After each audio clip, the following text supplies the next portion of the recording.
Hey everyone, as far as I can tell, every single one of the highest profile NFT projects is vulnerable to 3 critical traps, which means they'll probably lose a lot of value even if they actually do get to achieve all of their ambitions. I've been saying this for a while. I think all the so-called blue chip projects are massively overvalued. Keep listening to find out exactly why I believe this.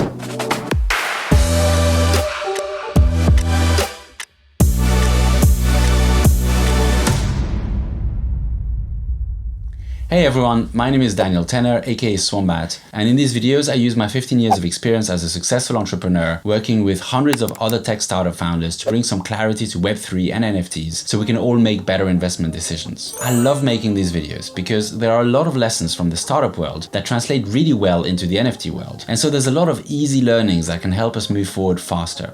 One of those is around valuations. Now, the traditional tech startup world is pretty familiar with overinflated valuations. Startup funding also goes through cycles, just like other markets. So sometimes it's impossible to raise a dime, and other times even absolute garbage gets funding just because it seems flashy. If you look into the most egregious cases of startup overvaluation, you might notice a recurring pattern. They tend to be pre-revenue. But why would pre-revenue startups get higher valuations? And how is that relevant to NFT projects? There's a sales proverb that you should always sell the dream. And the idea there is to inspire the customer to imagine themselves with all the benefits that the product you're selling will bring them, rather than focusing on the product itself, which tends to look a lot more like a series of problems. Like, how do I find the money to pay for all this? And how do I get my colleagues to start using it?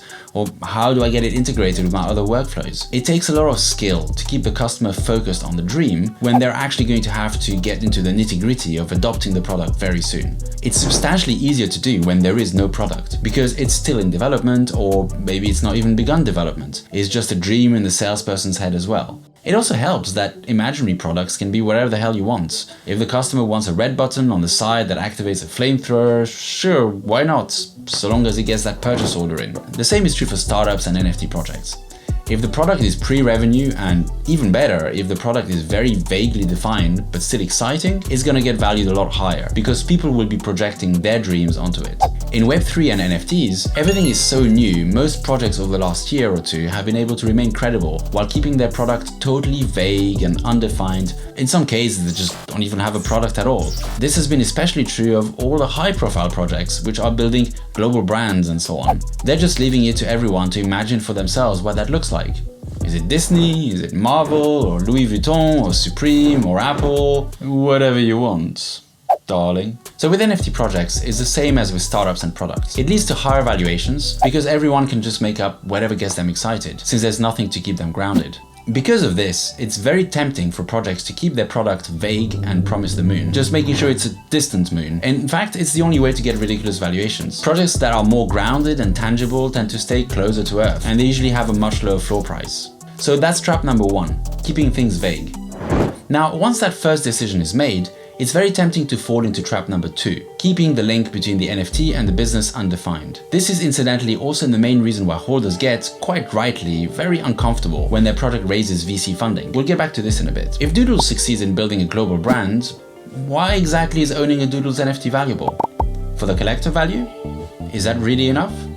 The same is true for Basie, Azuki, Pudgy Penguins, Cool Cats, or many other leading projects. It's not really clear how the business success and the NFT floor price are linked. Now, this is just my opinion here, and maybe I'm missing some essential information, but apart from the Ponzinomics airdrops like Mutants and ApeCoin and so on, I don't really see where the holders of these projects are going to get value, even if those businesses succeed. If they do get value, that relies entirely on the promise that the business which sold these NFTs will somehow figure out a way to distribute enough utility, or just cash, to the NFT holders that they end up justifying valuations ranging from a few thousand to a few hundreds of thousands of dollars. This is harder than it sounds, even if the businesses are huge successes. Let's not forget that in these projects, the NFT holders are not actually the investors. Those projects all have VCs who have put in money, own actual shares, and are expecting to get 10 to 100x returns themselves. And of course, there's also founders and probably employees that also own equity that they want to grow. That's a lot of mouths to feed. And unlike the VCs, the NFT holders have zero legal protections and have not been promised anything really all that specific, other than that they'll be part of the journey. I mean, I guess pigs are also part of the breakfast journey for many people. This trap is also very tempting because it doubles down on trap number 1. If projects with ill-defined products try to define exactly what value the NFT holders will get and why it's worth all that money, it might soon become clear that the entire thing is built on hot air. So it's better for floor prices to double down. So that's the second trap, a broken or non-existent value link. By the way, if you want to hear more about how to figure out the value link between NFTs and the businesses that issue them, I've got a video coming soon that dives into that, so maybe you want to subscribe. Next, the third trap that these projects end up falling into is to play into the hype bubble. I call this a trap because it often takes active involvement from the project leadership. Now, if a project basically has no product and the value link between the NFT and the business is mostly undefined, then the only thing propping up the value of the NFTs is NFT buyers' dreams. And dreams tend to expire pretty quickly. People get distracted by new projects, or maybe their regular life, or war, recession, inflation, the macroeconomic context, and so on, or maybe they just lose interest. To keep valuations up and rising, which is pretty essential to maintain a narrative of success, the project ends up having to spend substantial efforts in generating hype. Now, hype can definitely have its place in a good marketing plan. Apple have been masters of hype for decades, and they use it to dominate many of the markets they participate in. But you have to use the hype to market some kind of product, not your own shares. In fact, for public companies, hyping your own shares will quickly get the SEC's attention and land you in big trouble. Most public company CEOs make pointed efforts not to talk about their share price at all. Now, the NFT space has understood that to some degree, and so founders are usually discouraged from focusing on their floor price too much. But that's definitely not the case when it comes to making hyped up announcements. In fact, many influencers suggest with a straight face that maintaining hype is one of the founder's core responsibilities. This problem affects most projects.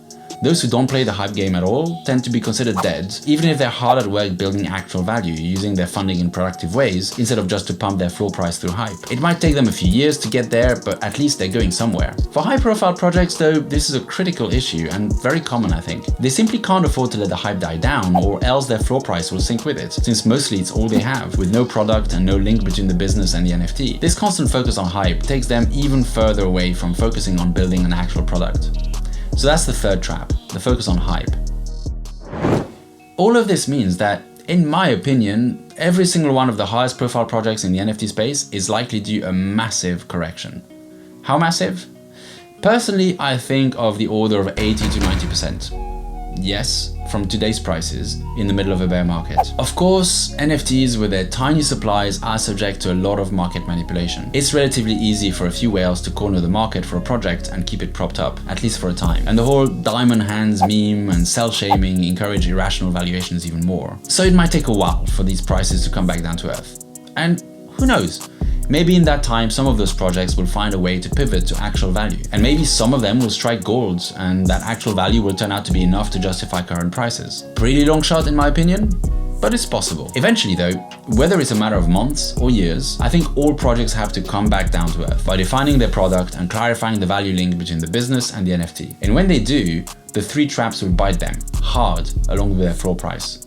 It's worth adding that I don't believe that most founders of these projects are deliberately doing all this to rug their buyers. They're all just doing their best. As I explained in this video, many founders end up bragging their projects unintentionally. As the NFT space improves, hopefully this will happen less frequently. GM, and good luck.